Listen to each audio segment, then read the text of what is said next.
Buenas tardes, bienvenidos al webinar del día de hoy, en el cual estaremos discutiendo junto a Abel Eduardo Parra, licenciado en Bioimágenes del Servicio de Tomografía Computada, y junto a Juan Manuel Martínez, técnico radiólogo del Servicio de Resonancia Magnética, los aspectos técnicos del ACV.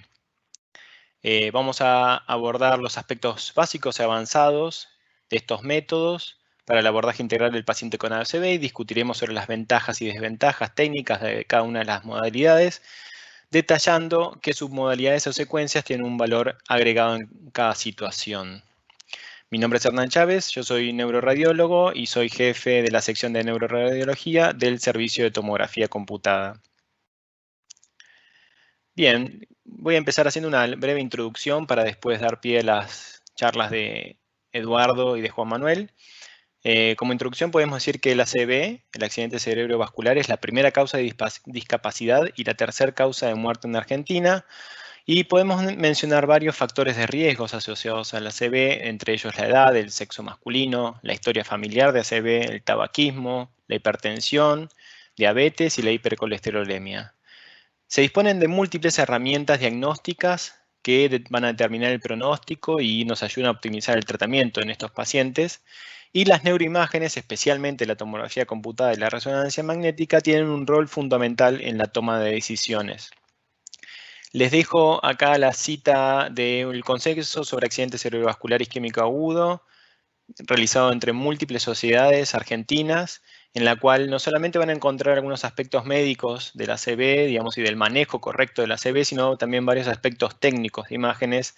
Y en esta guía participamos varios de los médicos del Departamento de Imágenes. Así que les dejo esta cita como recomendación. Bien, ¿y cuáles son los síntomas con los cuales se presenta la ACV? Bueno, son diversos, ¿sí? Y alguna forma de resumir los síntomas o mencionar los síntomas principales se pueden resumir a través de estos acrónimos o reglas mnemotécnicas como FAST, ¿sí? En inglés, pero básicamente resume los hallazgos por los cuales uno debe tener alta sospecha de una ACV. Y no solamente es una sigla, es un término de atención para el médico, sino para cualquier ciudadano común y que la presencia de cualquiera de estos signos o síntomas debe hacer pensar en una ACV y activar un sistema de emergencia. Entre ellos, si hay una alteración de una hemicara, una caída de la hemicara, se le puede pedir al paciente que sonría y esto va a poder sensibilizar, va a poner más en evidencia si hay una alteración en la motricidad de una hemicara. En cuanto a si hay una debilidad o entumecimiento de alguno de los brazos, y esto no solamente es de los brazos, sino también de los miembros inferiores, pero quizás en los brazos es más evidente, se le puede pedir al paciente o al individuo, digamos, que uno está pasando por esta situación, que eleve los dos brazos, y esto también de nuevo va a poner más en evidencia si hay una alteración, una debilidad. Y por último, el tema del lenguaje, ¿sí? Si hay un lenguaje enlentecido, si hay una falla en la comprensión, entonces se le puede pedir al paciente o al sujeto que repita una oración simple y a ver cuál es su performance en esa tarea sencilla, ¿sí? Si hubiera cualquier alteración en estas tareas sencillas, uno rápidamente tiene que activar el sistema de emergencias para que ese individuo sea trasladado a un centro que tenga la capacidad de atender y tratar a estos pacientes en forma urgente. Dentro de las etiologías, ¿sí? En forma resumida, el 80% de los ACVs son ACVs isquémicos, ¿sí? Que se dan por la obstrucción de un vaso. En cambio, el 20% de los ACVs corresponden a ACVs hemorrágicos, que se dan por la ruptura de un vaso y con el consecuente sangrado dentro del parénquima cerebral, dentro del espacio subaracnoideo o dentro de las cavidades ventriculares. Ahora, dentro de este 80% de ACVs isquémicos, que es quizás el que más vamos a tratar en el webinar de hoy, también hay distintas etiologías digamos, o causas que producen la obstrucción del vaso. ¿Sí? Yendo desde cefálico a caudal, podemos mencionar la aterosclerosis intracraneal u otras patologías de vasos intracraneales como ser vasoespasmo, como ser una disección intracraneal más infrecuente, ¿sí? Pasando por las carótidas, también mencionamos a la placa aterosclerótica como una causa frecuente de ACV isquémico, u otras causas que también reduzcan el flujo, el calibre del vaso, como ser una disección de los vasos de cuello. A nivel del callado aórtico también podemos encontrar placa de ateroma, podemos encontrar disecciones, y por último pasamos a las etiologías cardíacas, que generalmente son causas, digamos, o por patología valvular, o por presencia de trombos, o por presencia de tumores, cosa más infrecuente, intracardíacos, que terminan en definitiva produciendo trombos y émbolos, que estos migran a la circulación intracraneal produciendo un ACV. En cuanto al tratamiento, sí, los tratamientos principales se pueden dividir en trombolisis endovenosa o trombectomía mecánica, ¿sí? La trombolisis endovenosa, simplemente con una vía, se administra una droga específica con el objetivo de alisar ese trombo. La trombectomía mecánica es un procedimiento intervencionista en el cual se pone un catéter y con dispositivos especiales se intenta llegar hasta el lugar donde estaba alojado el trombo y recuperarlo extrayéndolo mediante aspiración o mediante este tipo de, que se llama stent retriever, que es como una malla que adhiere al trombo y uno lo saca el trombo de la circulación, ¿sí? Estos dos tratamientos no es que se da uno o el otro, muchas veces se dan en forma combinada, y la selección del tratamiento se basa muchas veces en las imágenes de tomografía computada y resonancia magnética. O sea, la selección del tratamiento muchas veces está basado en las imágenes que adquirimos, y también está basado o habilitado por los tiempos de evolución y por el tipo de síntomas o la gravedad de los síntomas que tiene el paciente. Y en definitiva, ¿qué es lo que en el informe radiológico, qué es lo que los radiólogos queremos decir en nuestro informe? Bueno, esto se podría resumir en estos 5 puntos, ¿sí? Lo primero que queremos decir es que el paciente tiene un ACV, ¿sí? Confirmar que el paciente tiene un ACV, si se trata, y descartar que se trate de simuladores, como condiciones neurológicas que pueden simular o que tengan síntomas similares a un ACV. Entonces, ese es el punto 1 y que siempre queremos cubrir y cumplir.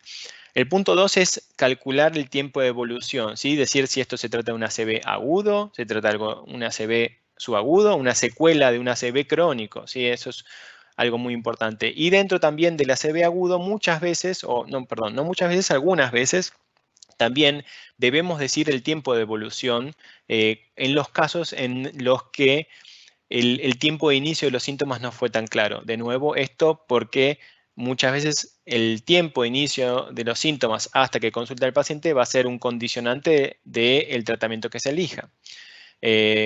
Volvemos también al tratamiento, ¿sí? Muchas veces hay algunos criterios basados en la perfusión y en la difusión, los cuales habilitan o no el tratamiento por trombectomía mecánica o trombolisis endovenosa. Punto 4, queremos hablar de qué territorios vasculares están involucrados y cuál es la extensión del infarto. Y por último, en el punto 5, lo que queremos hablar es sobre la etiología, ¿sí? O confirmar o mencionar cuál es la etiología de este ACV. Si se trata de un ACV isquémico, si se trata de un ACV hemorrágico, y a la vez, sobre todo en el ACV isquémico, cuál es el subtipo más probable. Si se trata de un ACV isquémico de probable etiología por aterosclerosis intracraneal, por una placa de ateroma en el bulbo carotidio, o probablemente, en otro caso, si se trata de un ACV secundario a un accidente a cardioembolia, embolia cardíaca. Y simplemente esto para Eduardo y Juan Manuel van a detallar un poco más, pero en esta lucha, digamos, de cuál es el mejor método para evaluar los ACVs, ¿sí? Hay mucho para discutir, pero creo que también es importante mencionar que hay una desproporción en el número de tomógrafos y resonadores que hay en nuestro país. Es más o menos 3-1, hay 3 tomógrafos por cada resonador. Y también hay una desproporción en la distribución, porque la mayoría de los resonadores están centrados en las grandes ciudades. Entonces, muchas veces también es un tema a considerar, ¿sí? La disponibilidad de estos métodos, no solamente cuál es técnicamente mejor. Y por último, sí, antes de dejarlo con Eduardo, quiero mencionarles que desde el año pasado estamos trabajando con este software de inteligencia artificial de Rapid, el cual posee varios módulos que nos permiten el análisis automatizado de ciertos aspectos o parámetros que evaluamos los neuroradiólogos en los pacientes con ACV, ¿sí? Entre ellos hace un cálculo automatizado del ASPEX, que es una escala para medir la extensión del ACV en tomografía computada. Hace una detección automatizada si hay presencia de sangrados intracraneales. Hace una detección automatizada si hay una obstrucción de un vaso de gran calibre en angiotomografía computada.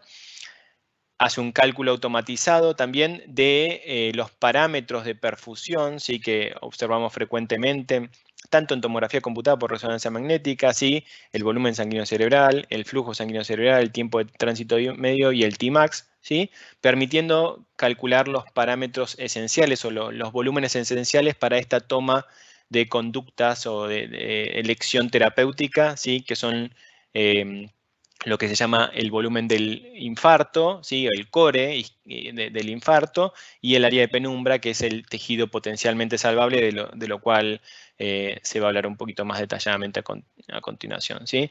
Y sin entretenerlos un poco más, los voy a dejar con quienes tienen la parte más interesante de la charla de hoy, con Eduardo Parra, ¿sí? Que va a hablar de todo lo que es tomografía computada y ACV, y a continuación Juan Manuel Martínez, que va a hablar de resonancia magnética. Bueno, los dejo con Eduardo y muchas gracias por conectarse. Hola, buenas tardes. Bueno, muchas gracias también por conectarse. Vamos a compartir la pantalla, ¿sí? Eso, muy bien. Perfecto. Esto no, vamos acá. Eso. Muy bien. Vamos a pasarlo, que esto lo estábamos revisando, así que bueno. Bueno, la introducción del doctor fue muy buena. La verdad que lo que vamos a ver es un poquito la cocina de el hecho de cuando llega un paciente, ¿sí? a la sala de TC y, bueno, el trabajo final, cómo nosotros nos encontramos con el paciente, qué es lo que tenemos que hacer, cómo lo abordamos, ¿sí? Así que, bueno, los objetivos de esta charla básicamente es para ver, justamente pensando en esto del 3-1, de esa relación que hay, disponibilidades de tomógrafos, entre tomógrafos y resonadores, definir un poquito lo que debería ser un técnico, un licenciado sobre la activación de un protocolo de stroke. O sea, todo esto, hay un protocolo, ¿sí? Establecido, y estamos muy acostumbrados ahora últimamente con el tema de la pandemia y todo a hablar sobre protocolos, ¿sí? Y bueno, esto más que nada a nivel grupal, o sea, a nivel de trabajo grupal y a nivel de tarea individual, ¿sí? O sea, qué es lo que tenemos que hacer en definitiva nosotros, ¿sí? En lo que es el trabajo en equipo, fíjense, bueno, les puse este ejemplo, ¿sí? Por ejemplo, una carrera, cada uno, fíjense que de las personas que están trabajando aquí, tiene una tarea específica, cada uno sabe lo que tiene que hacer, pero no dejan de estar comprometidos con el todo, que eso es muy importante, ¿sí? No solamente hacer lo nuestro o lo que aplicamos, nuestro saber disciplinar, sino que hay que tratar de llevar a buen puerto, ¿sí? lo que se quiere evaluar. O sea que hay que involucrarse en el proceso, ¿sí? No solamente hacer mi parte, sino saber todo el proceso completo. No es solamente hacer bien la tomografía, tomar bien las imágenes, sino que el por qué, el para qué, y todo eso nos va a guiar también después en el trabajo, ¿no es cierto? O sea, cómo vamos a obtener las imágenes de acuerdo a la presentación del paciente, ¿sí? Y lo que se espera de con esas imágenes hacer. Entonces, conocer objetivos, aplicar el saber disciplinar y después, bueno, con el tiempo desarrollar pericia y aportar ideas para una mejora, ¿sí? Fíjense, nosotros nos pasa esto. Decimos protocolo de ACV en ventana o en ventana terapéutica, un protocolo de ACV para nosotros es un sinónimo de actuar rápido. O sea, actuar rápido, sabemos que tenemos que actuar rápido. Bueno, ahora vamos a ver por qué. Pero lo que nos pasa es lo siguiente, nosotros estamos en la consola del equipo y escuchamos los neurólogos, o sea, acá un trabajo que involucra a mucha gente, desde el enfermero que está en la guardia, el camillero que tiene que tener listo su tubo de oxígeno, su ascensor, en el caso que sea en algún espacio que tiene que en otro piso.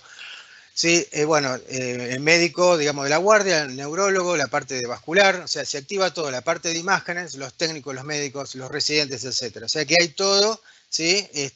Un entorno, y uno cuando está trabajando, lo que tiene alrededor en la cabeza es escuchar palabras como NIS, trombectomía, perfusión, lo que es un core, como decía el doctor recién, lo que es una disección, hay que ir a UTI, la escala ASPEC, los NIS, ¿sí? Bueno, un montón de cosas que nosotros tenemos que saber más o menos qué son, ¿sí? Para poder aplicar bien nuestro trabajo. Bueno, en sí, fíjense que lo que mostró el doctor, ¿sí? Es muy interesante porque, bueno, como decía, la gran mayoría de los ACV son isquémicos. Y el paciente, bueno, con sospecha de ACV isquémico tiene, o bien, es candidato a la terapia trombolítica intravenosa o la recanalización mecánica, ¿sí? Con un tribo, ¿sí? Con un catéter, con un retriever. Pero tenemos que establecer esto. Vamos a hacer de cuenta que esto que tenemos acá, este círculo con esto verde y rosado de un lado y del otro, ¿sí? Tanto puede ser un átomo como una resonancia magnética, pero sí tener esta definición que en el área isquémica, ¿sí? Se define una zona de tejido severamente hipoperfundido, como mostraba el doctor, no viable ya, ¿sí? El core o infarto propiamente dicha, y un área periférica moderadamente hipoperfundida de tejido viable en riesgo de infarto, o sea, la penumbra. Hilando más finos, hay áreas de territorio límite, etcétera, pero que escapan a lo que es esta charla, ¿sí? Pero sí es importante ver esto. Esto es lo que decía el doctor, el tema es del inicio de los síntomas. ¿Cómo establecer esto del inicio de los síntomas? ¿Y qué es lo que sucede con la imagen? Fíjense que la penumbra generalmente al comienzo, o sea, relacionamos la penumbra con el core en el tiempo, y vamos a ver que la penumbra generalmente se va reduciendo, y el área de core, o sea, si no se hace una terapia, ¿sí? Ya sea trombolítica o de trombectomía, fíjense que el core puede ir aumentando de tamaño. O sea que hay una relación, ¿sí? Que, digamos, se va modificando, se puede modificar en el tiempo, y nosotros lo que vamos a tomar es como si fuera una foto de todo ese proceso, ¿sí? O sea, si eso no se toma recaudo, no se hace un trabajo, ¿sí? De terapéutico, bueno, el paciente puede tener consecuencias muy graves. Entonces, lo importante es esto, estos colores, fíjense, los colorcitos de la penumbra y del core, o sea que lo vamos a ver un poquito más adelante eso. Entonces, fíjense que, bueno, ¿por qué tanta velocidad? ¿Por qué tenemos que actuar rápido, poner el tornillito bien, saber bien todo esto? Porque, fíjense, hay una definición que es el tiempo puerta-aguja, que es el lapso entre el ingreso a la institución del paciente y el inicio de la infusión de un activador plasmático tisular, que es el TPA, ¿sí? Que ese es digamos, lo que se inyecta a nivel intravenoso como para disolver los coágulos, ¿sí? Es para el tratamiento trombolítico, ¿sí? Una menor demora en la iniciación de tratamiento trombolítico redunda en un mayor beneficio clínico, ¿sí? O sea que nuestro trabajo, si nosotros lo hacemos rápido, lo hacemos bien, efectivo, ¿sí? Ayuda a tomar decisiones. Eso, es muy importante esto. Estamos ahí en la toma de decisiones, nuestro aporte es eso, aportar la mejor imagen, ¿sí? Con unos tiempos, digamos, aceptables, ¿sí? Como para que el paciente se vaya directamente a tratar. Y bueno, entonces hablamos de que hay un protocolo de ACV, ¿sí? O sea, que hay un algoritmo, ¿sí? De la toma de imágenes, primero, antes de llegar a imágenes, el proceso llega en la guardia, ¿sí? Y fíjense que acá, bueno, no tengo para magnificarles esto, pero lo importante es saber que hay un triage, ¿sí? Que es un método de selección de pacientes que se hace en la guardia, cuando cae el paciente, a la guardia, que se hace en menos de 5 minutos. Esto lo puede hacer una enfermera. Pero generalmente se prioriza la atención, se ubica en el shock room al paciente, puede tener esos síntomas del que hablaba el doctor, ¿sí? Bueno, se avisa a supervisión de enfermería, fíjense que hay toda una movida, lo evalúa el médico de guardia y hace una interconsulta con el neurólogo, ¿sí? Eso lo hace en menos de 10 minutos, ¿sí? O sea que eso lo tiene que hacer en menos de 10 minutos. Eso depende de la hora de iniciación de los síntomas, ¿sí? Y después, bueno, puede activar, ¿sí? El protocolo de vascular. Generalmente, establecer si es candidato, ¿sí? A la terapia trombolítica, eso lo tiene que establecer en menos de 15 minutos. O sea que el paciente se eleva a la cabecera, ¿sí? En la guardia, se ven los signos vitales, se hace un hemoglucotest para ver el tema de la glucosa en sangre, para ver si no hay un tema, si no es diabético. Se le colocan dos vías periféricas, ¿sí? Dos vías periféricas que generalmente nosotros ya establecimos que en el protocolo que sean de un calibre de 20 mínimo, que son las agujas rosadas, ¿sí? O angiocat de 18 Gauge, ¿sí? O sea, las verdes, como para que nosotros podamos usar después a posteriores una buena infusión de contraste en poco tiempo. También se hace extracción de sangre para ver los factores de coagulación. Y fíjense, lo importante es esto, que en menos de 25 minutos nosotros tenemos ya que tener una TC de cerebro y una angio-TC puede ser también una perfusión. Entonces, bueno, ahí tienen que establecer los médicos si hay una hemorragia intraparenquimatosa, un hematoma subdural, o sea, si hay sangre, ¿sí? O si realmente no, el ACV puede ser isquémico. Bueno, después hay toda una serie, digamos, de tomas de decisiones que se basan, ¿sí? Que yo no les voy a discriminar todo el proceso, pero sí es importante esto, que en menos de 25 minutos nosotros tenemos que tener, ¿sí? Ya imágenes del paciente. Ahora, lo ideal sería que nosotros, en la sala de tomografía, que estemos así, digamos, al lado del tomógrafo esperando al paciente. Y esto no pasa realmente. Sino que nosotros, en realidad, lo que tenemos es unos turnos del día con varios pacientes, ¿sí? Entonces se atiende lo que es guardia, lo que es internación, etcétera. Eso depende del sitio donde estén trabajando, pero normalmente en un centro neurológico, digamos, de alta complejidad, ¿sí? Hay neurocirugía, etcétera. Entonces se hacen controles a diario, más los ambulatorios, guardia, etcétera. Entonces acá por ahí tenemos que intercalar algún paciente, pero sabemos que mientras tanto en la guardia tenemos un triage y se puede activar un código rojo, ¿sí? Que eso está, digamos, establecido ya por algún sistema, digamos, de triage, como para saber que nosotros sabemos que el código rojo es una atención inmediata, ¿sí? Entonces, bueno, todo eso, digamos, está todo protocolizado, ¿sí? Acá les hago el mismo trabajo que le mostraba el doctor de consenso, que ahí también está establecido esto, ¿sí? Y bueno, vemos la relevancia que tiene la TC multimodal, ¿sí? Hablamos de TC multimodal porque no solamente la TC sola, sin contraste, sino que se hace una angio-TC, generalmente se hace desde callado de la aorta hacia el vértex, ¿sí? O sea que es digamos, vasos intra y extracraneanos. Y también se hace la perfusión, que es la CTP, ¿sí? Como mostraba el doc. Y en el contexto de pandemia, lo que tenemos aquí, ¿sí? Es la TC torácica también, ¿sí? Ahora, también dentro del protocolo, ¿qué pasa? Se han modificado los protocolos porque también es paciente con sospecha o, digamos, que tengan, sí, COVID confirmado. Bueno, hay que trabajar también aparte con los CPP, ¿sí? O sea, hay que tomar todas las precauciones del caso. En la CTA, o sea, tomografía, la angiotomo o la perfusión, usamos medio de contraste y lo soltamos lo tenemos que inyectar con una bomba de alto flujo, ¿sí? Bien, en la TC cerebral sin contraste, la utilidad, básicamente, pues eso es muy importante, el tema de la TC, es descartar el sangrado, o sea que tiene una alta sensibilidad la tomografía para ver la sangre. Y también para descartar áreas extensas de infarto, o sea, si el paciente ya está infartado, ¿sí? Por ahí capaz que el tratamiento posterior puede ser fútil. O sea, la idea es que sea un tratamiento que sea útil o fútil. Si es fútil es porque no nos va a servir. Eso es cuando hay un área extensa de isquemia que se puede ver. Lo que pasa es que tiene que pasar varias horas como para que sea detectable en la tomografía a simple vista. Después los médicos radiólogos lo que tienen, ¿sí? Es una escala que le había adelantado algo el doctor, ¿sí? Bueno, que básicamente en la TC ellos pueden descartar por ahí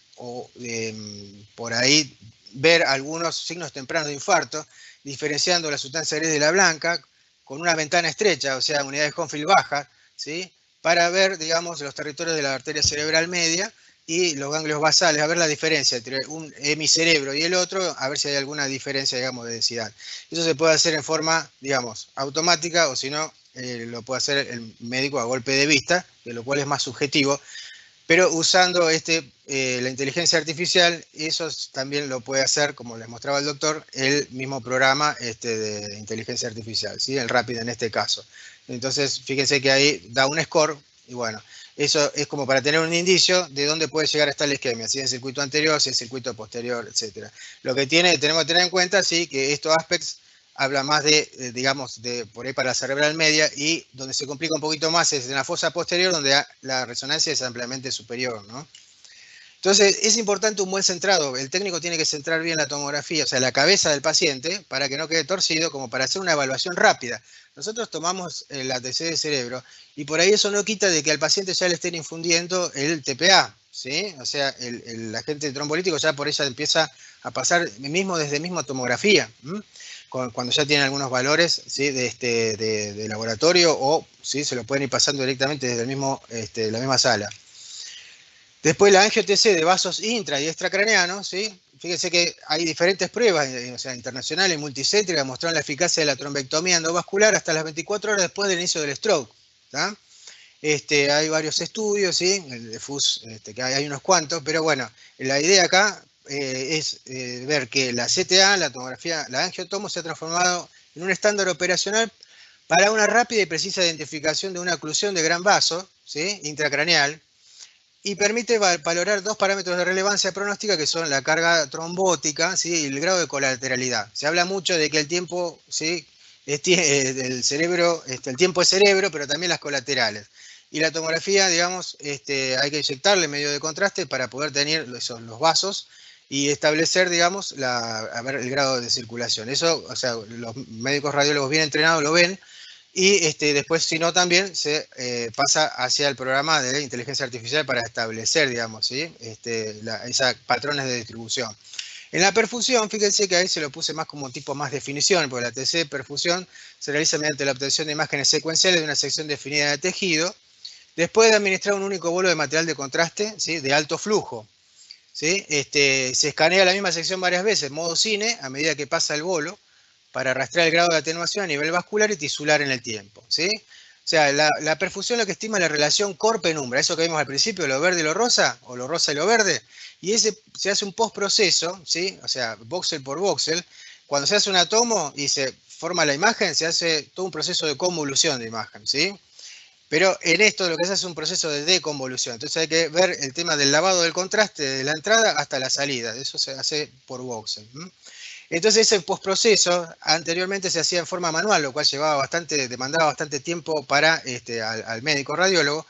Y hoy en día se hace en forma automática también, ¿sí? Mediante una plataforma de inteligencia artificial. Eso permitió reducir drásticamente los tiempos, ¿sí? Porque van todas esas imágenes que nosotros pasamos directamente van, ¿sí? al equipo. A ver ahí. El trabajo a nivel individual, fíjense que la aplicación del protocolo es un proceso dinámico que requiere por parte del técnico concentración y evaluación de las condiciones de ingreso del paciente al momento de adquirir imágenes, ¿sí? El paciente puede estar, ¿sí? Con confusión, excitación, estupor, ¿sí? Obesidad mórbida, que a veces nos complica también para obtener las imágenes, y básicamente también por las vías. También las venopunturas adecuadas. Pero nosotros tenemos, o sea, es todo lindo, digamos, se ve bien, y tenemos una diferencia entre la expectativa, lo que esperamos y lo que es la realidad, ¿sí? O sea, no es que por ahí el paciente se nos va a quedar quieto, lo vamos a ajustar, sino que por ahí se puede mover, puede estar en grado de excitación, ¿sí? Y por ahí nos fallan las imágenes, o sea, ahí está el tema, ¿no? Entonces tenemos que conocer las capacidades de nuestro sistema de TC, los protocolos de adquisición, protocolos de inyección. Hay varias guías sobre los requerimientos técnicos para lograr la validación del análisis posterior de los datos obtenidos. Eso, bueno, hay guías como el American College of Radiology, o sea, el ACR, hay guías ACR donde hay parámetros técnicos en cuanto a técnica, también el tema de seguridad radiológica, ¿sí? Y también, bueno, los protocolos de inyección, etcétera. O sea que hay material para consultar, hay lugar para consultar. La tarea del técnico es tener lista la bomba de infusión de contraste, hacer lugar a la prioridad de atención, verificar los datos del paciente, porque a veces llega tan rápido, ¿sí? Que por ahí el paciente no llega antes que los datos del paciente. Entonces tenemos que evaluar eso, ¿sí? Que esto va a ir a un sistema de archivo y de visualización, y que tenemos que tener los datos conocidos del paciente, ¿sí? Hay que hacer ese lugar, sí o sí, el paciente hay que hacerle lugar para que lo antes posible. Y bueno, hay que verificar la permeabilidad del acceso venoso, ¿sí? O sea, esas vías hay que poner por lo menos siempre de buena práctica una inyección manual, aunque sea de fisio, para ver que no se nos extravase el líquido, ¿sí? De contraste luego, ¿eh? Hay que trabajar rápido, pero tranquilo, ¿sí? Rápido, pero tranquilo. Las adquisiciones de angiografía y o perfusión dependen en gran medida de la TC sin realce, ¿sí? O sea, de acuerdo a lo que se establezca en la TC sin realce, ahí vamos a pasar entonces el angio-TC o la perfusión, y o. En la sistemática de estudio, dentro de un equipo, vamos a tener que hacer scout frente y lateral, lo cual es recomendable, sí, hacer un scout largo, ¿sí? Si vamos a hacer tórax, ¿sí? Vamos a tener que hacer un escavo bastante largo como para incluir el tórax propiamente dicho. Los brazos nos van a quedar por ahí al costado del paciente, es importante por ahí pasarle una buena, ¿sí? Una buena banda de sujeción por las dudas que no se vaya a caer el brazo, ¿sí? O que se pueda mover el paciente. Sujetar bien la cabeza, ¿sí? Sujetarla, ajustarlo bien, porque hay algunos movimientos, bueno, o sea, estos programas son muy susceptibles al movimiento. Si bien hay corrección de movimiento, hay que tratar de evitarlo, ponerlo lo más derecho posible, ¿sí? Y que esté bien ajustado el paciente a la camilla. Entonces ahí nosotros lo que vamos a hacer en el cerebro sin contraste, ¿sí? Para hacerlo más rápido nosotros podemos aumentar los valores de pitch, ¿sí? O sea, la relación entre el desplazamiento de la camilla y el giro del tubo, ¿sí? Sobre la colimación.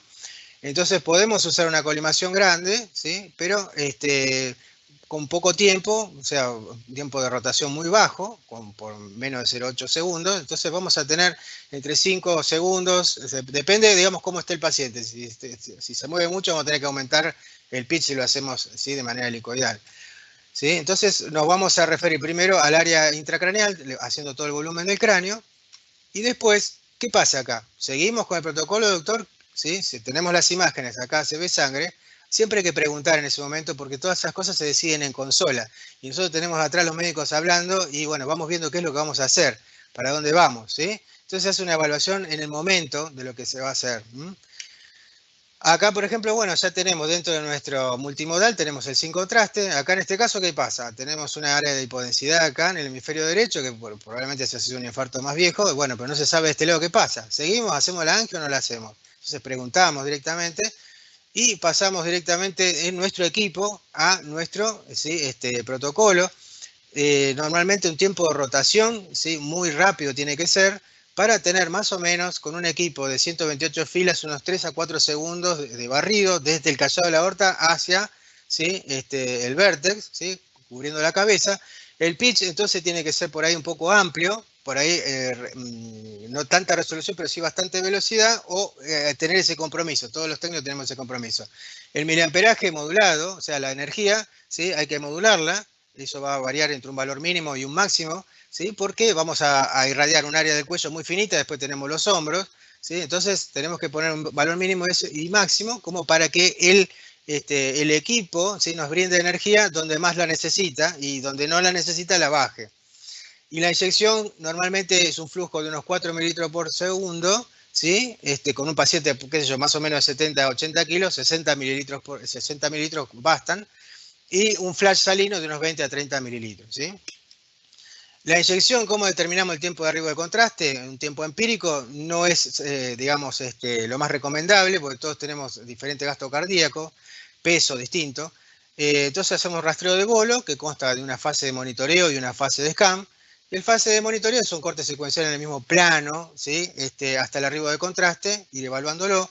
Y la fase de scan lo activamos al acecho, viendo cuando llega el contraste, o por umbral en unidad de Hounsfield, ¿sí? Entonces, el monitoreo puede ser entonces en el callado de la aorta, donde evaluamos, ¿sí? La curva de densidad de tiempo, o evaluamos directamente el arribo de contraste. Y en los casos de pacientes por ahí muy obesos, ¿sí? Donde vamos a tener entonces el rastreo de bolos generalmente utiliza un miliamperaje muy bajo, entonces vamos a tener ruido en la imagen, no vamos a poder ver bien cuando llega el contraste. Entonces, por ahí se puede hacer cortes a la altura del cuello si tenemos un equipo muy rápido. Después, bueno, fíjense que a la altura del cuello vemos el arribo del contraste, es muy rápido esto para verlo, ¿sí? Pero podemos hacer cortes de entre 1 o 2 segundos de diferencia. Acá tenemos un sin contraste y la adquisición angiográfica en la misma altura. Eso lo vamos a ver enseguida en el equipo y vamos a tener que hacer volúmenes de cortes bien finos para los reprocesos, que serían el MPR, por ejemplo, coronal, o la máxima intensidad de proyección para poder ver bien, ¿sí? Proyectar los píxeles de mayor cuantificación. Acá, bueno, ahí se puede ver, ¿sí? Oclusiones de los segmentos M1 derecho e izquierdo, ¿sí? Donde se ve en el BR, cortando, ¿sí? La calota y viéndolo hacia abajo. Ese proceso se puede hacer rápido, inclusive en la misma consola del equipo, ¿sí? Se hace en la estación de trabajo o por el RAPID, ¿sí? Por la inteligencia artificial. Los problemas que podemos tener es la extravasación de contraste, falta de colaboración, monitoreo fallido, a veces nos apuramos, podemos largar eso, ¿sí? La fase de scan muy rápido.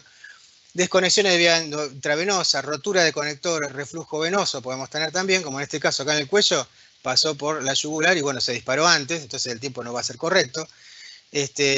Bueno, acá en este caso, por ejemplo, aumentaba la presión en la bomba y era porque tenía una muesca el conector que va a la llave de 3 vías. O sea, el paciente en ese caso, en esta imagen, no se extravasó, pero sí había un aumento de presión que nosotros nos hacía pensar que tenía una extravasación. Entonces tenemos acá ahora lo que necesitamos hacer es la perfusión.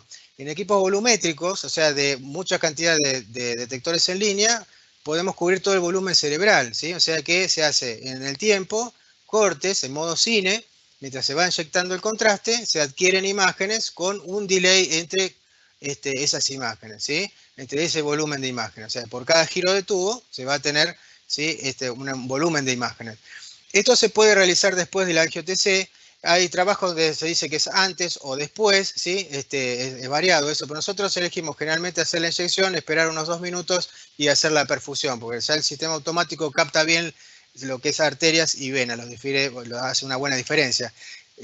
Tenemos esta modalidad que es el axial shuttle, ¿sí? Que es un movimiento de vaivén de la camilla para concatenar dos volúmenes de imágenes, ¿sí? O sea, vamos a hacer este modo que es axial.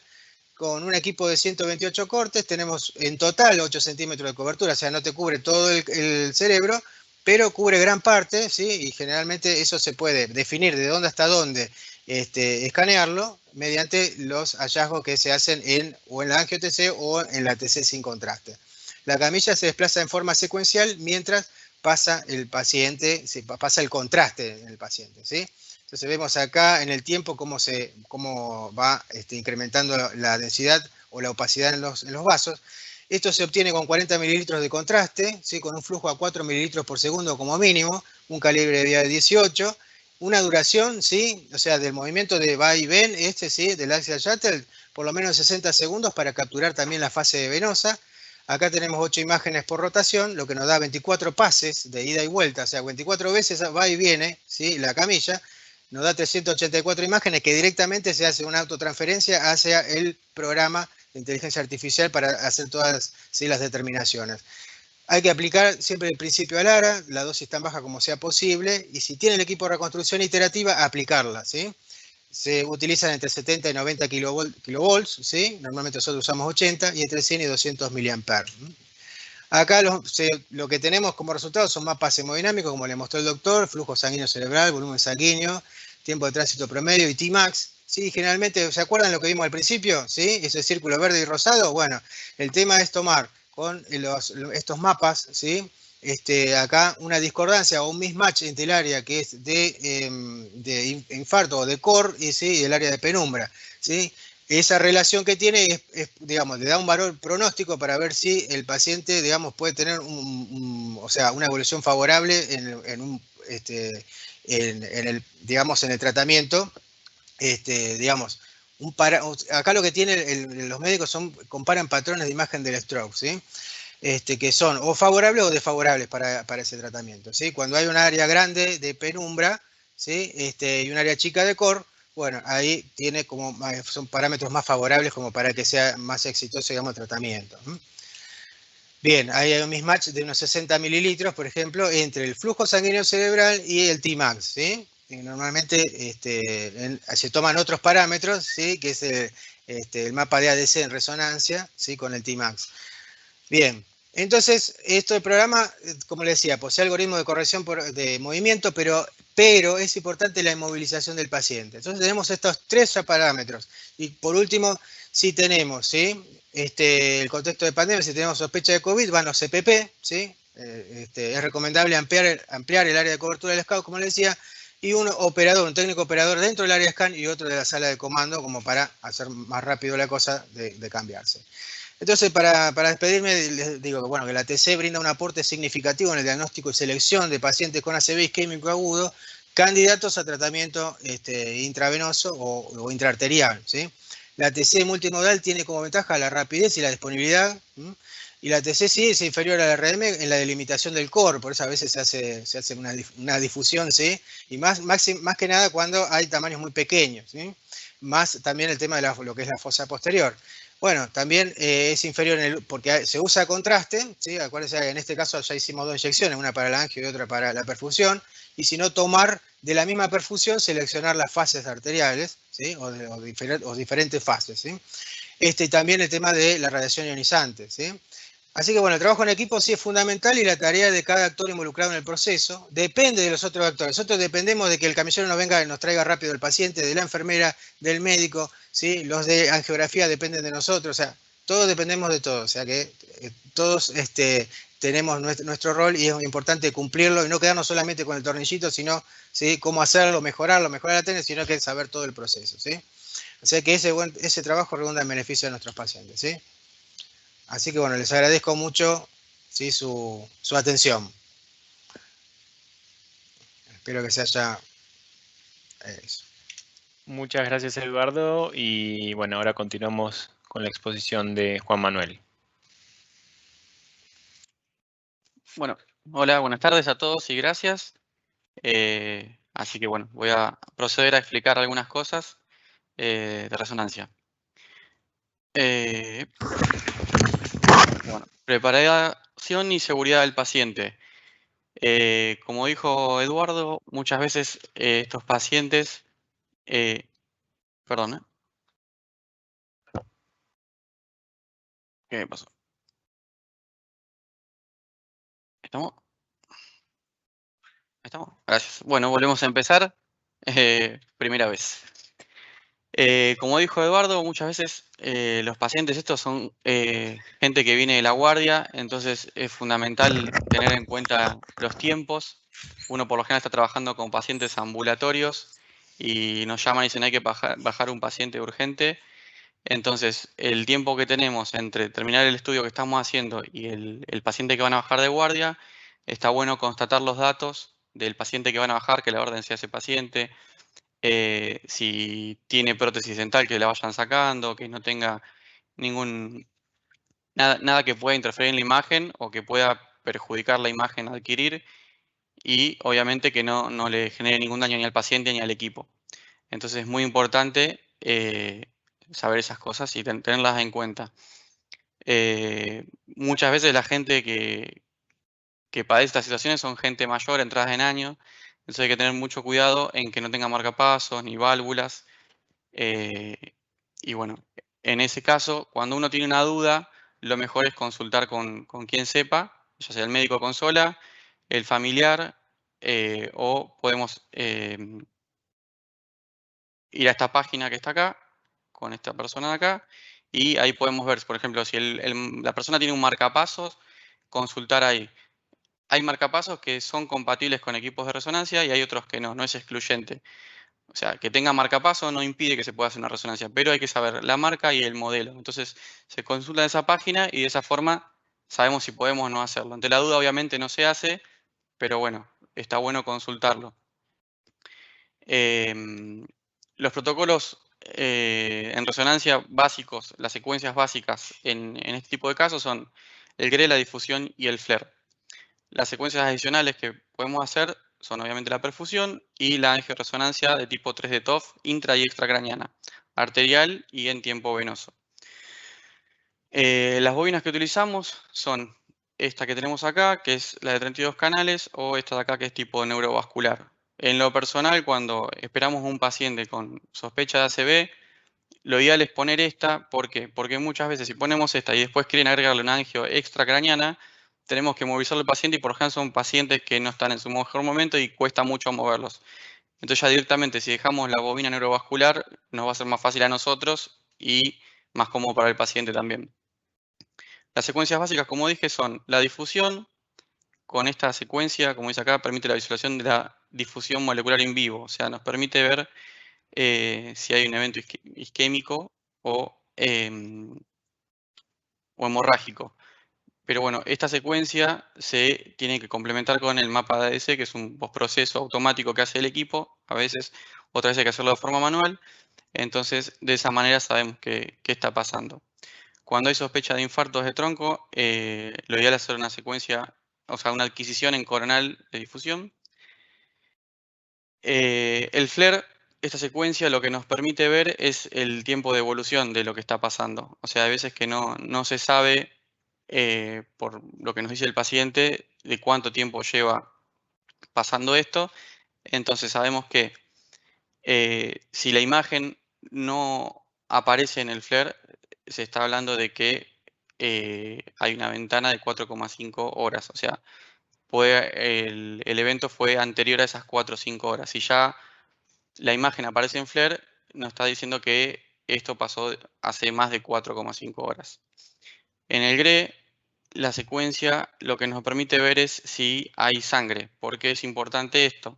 Porque va a ser definitiva para ver la conducta a seguir que van a proceder los médicos, digamos, ¿no?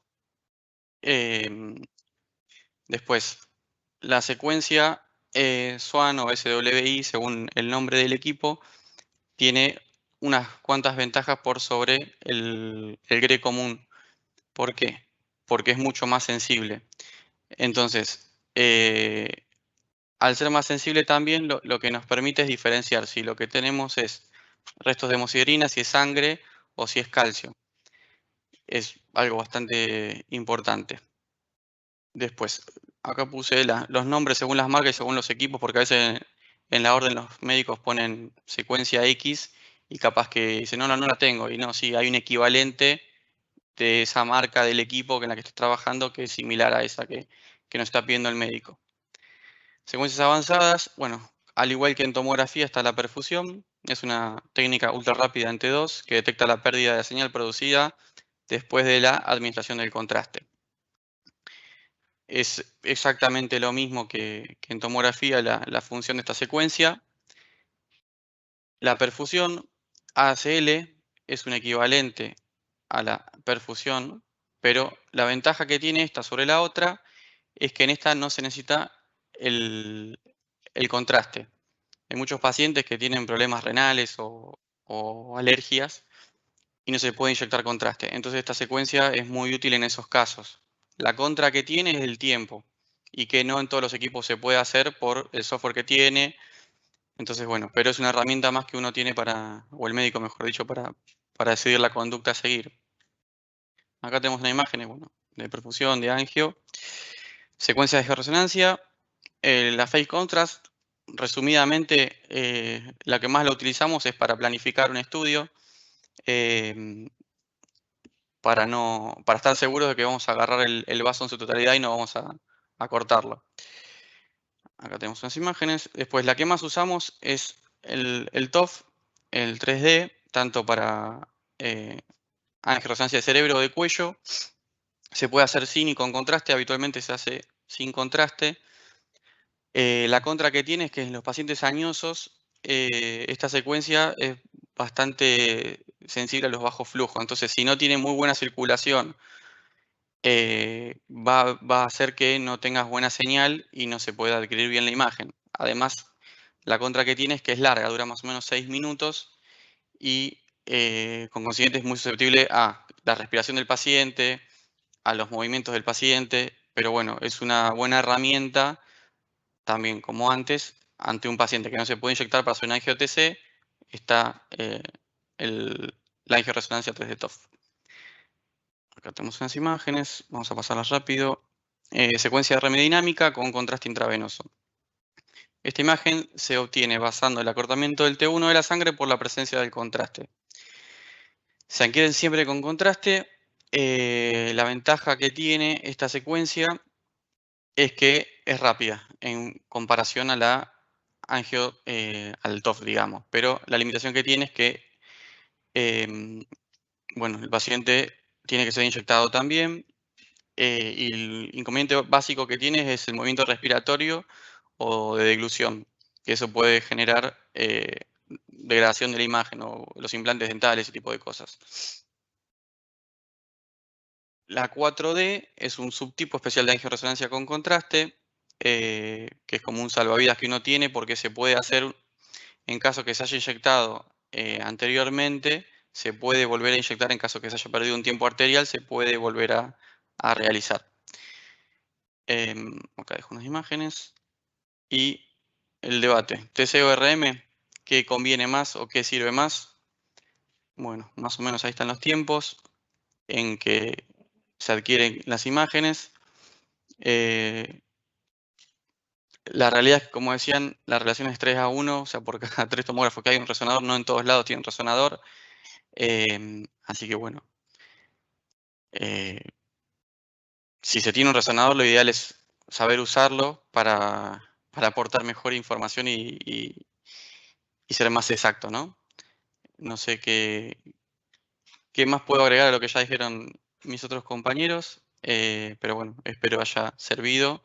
Traté de ser breve y no decir mucho más que eso porque no sé qué más agregar.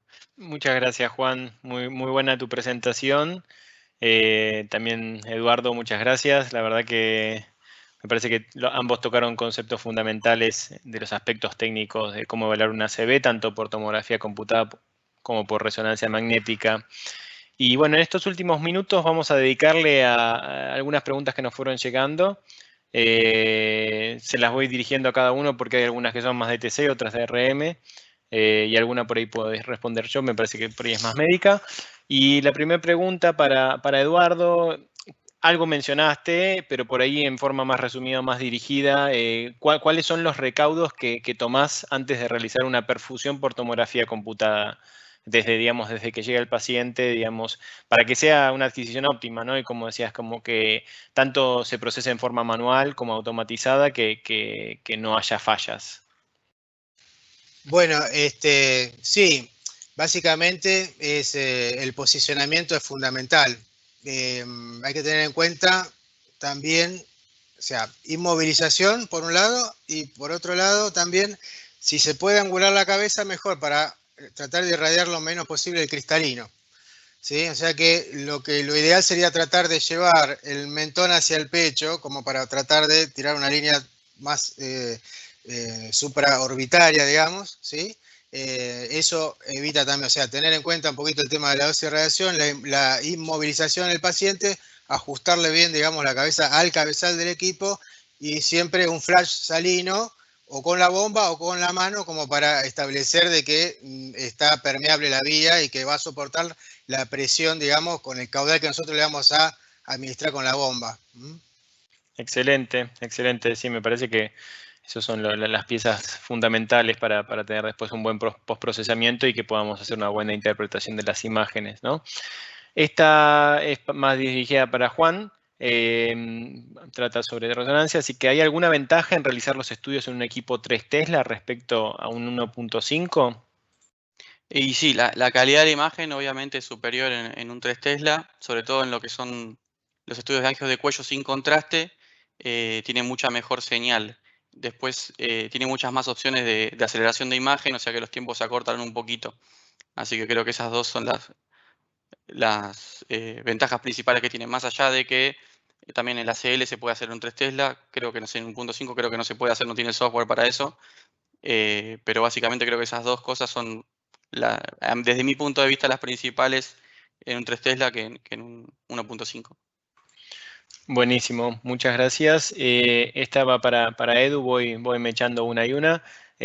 ¿Cuántos cortes debe tener un equipo de tomografía computada para poder realizar buenas adquisiciones de angio-TC, de vasos de cuello intercraneales y perfusión?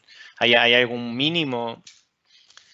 Y yo creo que el estándar hoy en día sería uno que cubra por lo menos de 64 a 128 cortes, ¿sí? O sea, que tenga la capacidad de poder hacer o bien concatenar volúmenes, ¿sí? Pero el mínimo, hoy en día, por ejemplo, un equipo de 16, por ejemplo, con todos los detectores en línea, ¿sí? Nos va a cubrir 2 centímetros nada más, ¿sí? En el eje Z de la camilla. O sea que va a estar comprometido, digamos, el área, por lo menos lo que es el polígono de Willis, o, digamos, no vamos a tener una cobertura amplia.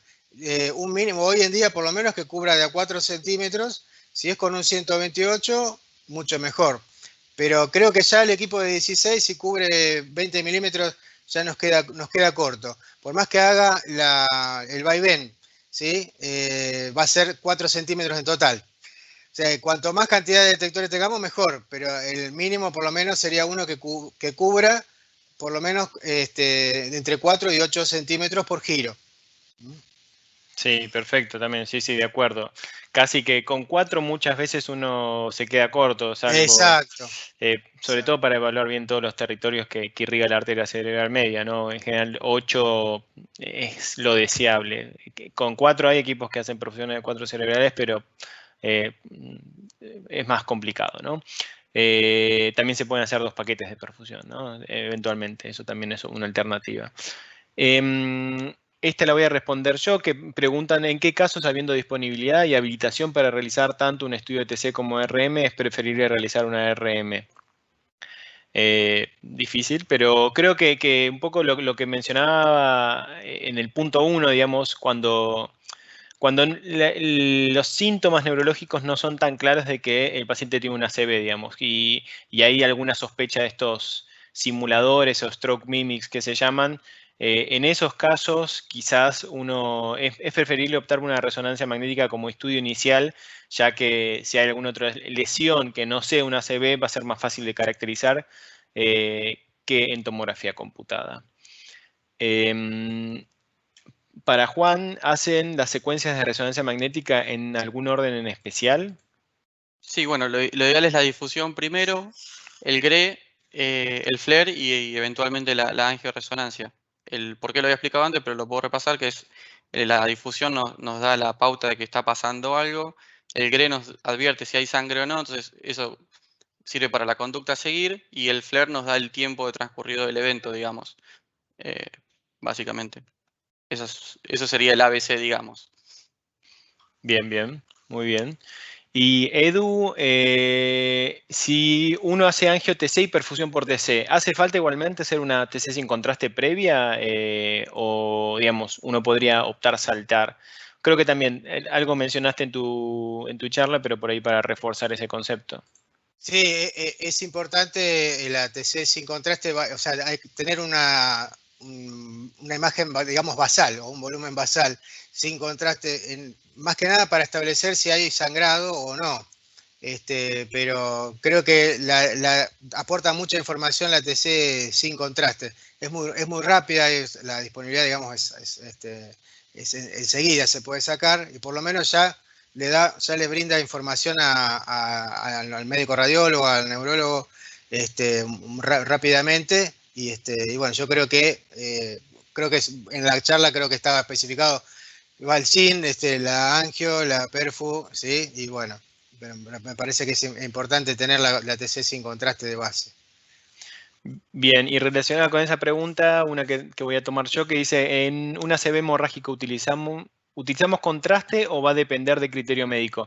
A ver, si, por ejemplo, también siguiendo esto, ¿no? Si uno hace la TC sin contraste y se trata de un ACV hemorrágico, muchas veces, dependiendo del centro, se va a optar, digamos, de qué camino seguir. Algunos se conforman con eso, digamos, con tener esa adquisición sin contraste. Se trata de un ACV hemorrágico, no va a ser un tratamiento, no hay obstrucción de arteria, o probablemente no lo haya, y no se avanza, digamos, en las imágenes. Principalmente la perfusión, creo que sí, no tiene mucho sentido avanzar en la perfusión cuando se trata de un hematoma intraparenquimatoso. Pero la angio-TC sí muchas veces tiene utilidad, en el sentido de que hay un signo que se llama spot sign o dot sign, ¿sí? que es cuando uno hace la angio-TC y ve como un sangrado activo, digamos, un foco de refuerzo dentro del hematoma, habla de una fuga de contraste, y eso es un predictor de mala evolución de ese hematoma, un predictor de crecimiento del hematoma y mala evolución del paciente. Entonces, a veces justifica en ese sentido, es una ayuda, digamos, para tratar a ese paciente con algunos criterios especiales. Y también hay veces que, sobre todo en pacientes jóvenes, en el ACV hemorrágico del paciente joven, que son secundarios a una malformación vascular. Entonces, muchas veces con el estudio inicial, digamos, de tomografía sin contraste, se confirma que hay un hematoma intraparenquimatoso, y quizás haciendo la angio-TC uno también puede ver la presencia de una malformación vascular, entonces ya conocer cuál es la etiología de ese hematoma intraparenquimatoso, entonces en ese sentido va a ser de ayuda. Y bueno, y la última pregunta, y ya vamos a cerrar el webinar de hoy, dice, en caso que el paciente se encuentre con un cuadro de excitación psicomotriz, ¿se indica sedación para poder realizar los estudios diagnósticos? Juan, Edu, no sé quién quiere responder o qué es lo que han visto en su experiencia. Generalmente, perdón, pero generalmente no se le aplica sedación alguna, por lo menos en tomografía.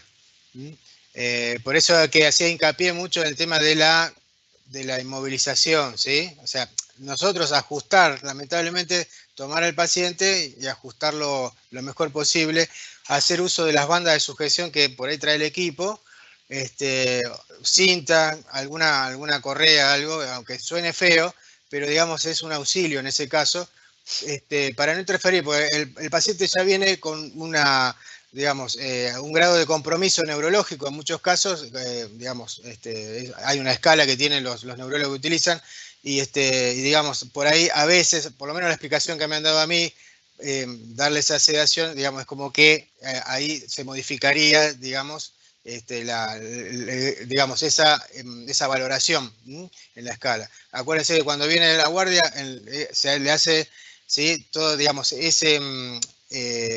dentro de el triage, ¿sí? Ahí adentro, lo primero que se hace también es esa evaluación neurológica, ver ese grado de compromiso. Entonces se hace toda una evaluación neurológica, ¿sí? Y lo que nos decían es que por ahí se puede llegar a modificar si le pasan alguna medicación de este tipo. Para tomografía, por ahí, el tema que se hace bastante rápido, digamos, podemos llegar a zafar, hablando mal y pronto. En rezo por ahí es más complicado, si no tiene que usar, Juan sabrá mejor, pero tiene que tratar de optimizar los tiempos lo mejor posible, no queda otra a veces, no nos queda otra. Ahí tomo la posta. Sí, o sea, al igual que en tomografía, se lo puede sujetar al paciente o ponerle complemento entre la cabeza y la bobina. Algo que yo me olvidé de explicar antes es cuando baja el paciente, explicarle bien lo que le vamos a hacer y decirle que es un estudio corto, porque muchas veces ya los pacientes vienen con el preconcepto de que es un estudio de media hora, 40 minutos, y en realidad con 5 o 6 minutos el estudio está terminado. Entonces, eso ya los deja mucho más tranquilos y mucho mejor predispuestos a hacerse el estudio. Bueno, eso obviamente cuando están en un estado bueno, digamos, muchas veces están como perdidos, entonces uno trata de explicarle igualmente, pero se requieren de complementarle entre la cabeza y la bobina con complementos, tratar de con las sábanas sujetarlo un poco, y si bien las secuencias en comparación a tomografía son un poco más largas, en la difusión, si bien se adquiere la imagen y puede estar un poco movida, aún así es útil para el médico para ver si hay una isquemia o no. Por más que esté medio borrosa la imagen, sirve igual. No tengo mucho más que eso para decir con respecto a resonancia y esa secuencia puntual. El FLAIR es un poco más larga y ya es un poco más susceptible a la imagen y no sé si va a servir tanto, pero la difusión por lo menos, si está movida un poco, se puede llegar a utilizar la secuencia esa. Bien, y dije que iba a ser la última, pero hay una más que apareció recién y que me pareció interesante, que dice, si un paciente viene a TC luego de hacer una RM con GADO, ¿puede influir el postproceso de la perfusión por tomografía computada? La respuesta es no, porque es otro tipo de contraste y en general ya está lavado, y aparte nosotros incluso hacemos la perfusión por TC luego de un bolo. Primero hacemos la TC sin contraste, después hacemos la angio-TC, que es donde damos un bolo de contraste, y después dejamos pasar 2 minutos y damos otro bolo para hacer la perfusión, ¿sí?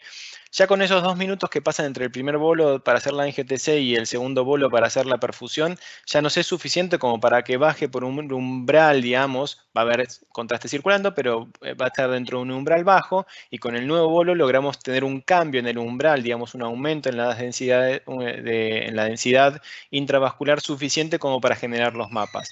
Así que de cualquier manera, digamos, incluso con el contraste iodado previo, digamos, 2 minutos antes, no hay inconvenientes. Así que tampoco lo va a ver por un contraste paramagnético de resonancia magnética basado en gadolinio, ¿sí? Bueno, les agradezco Juan Manuel y Eduardo nuevamente por sus excelentes disertaciones, y les agradecemos a todos los que se conectaron en el evento de hoy, y les dejo como un pequeño chivo para el próximo webinar del mes que viene, que va a tratar sobre adenomas agresivos de hipófisis, que va a ser el 6 de julio, martes 6 de julio, a la misma hora, 17 horas. Así que fíjense a través de la página web de FLENI, en la sección de educación, los que se quieren inscribir y participar en ese evento.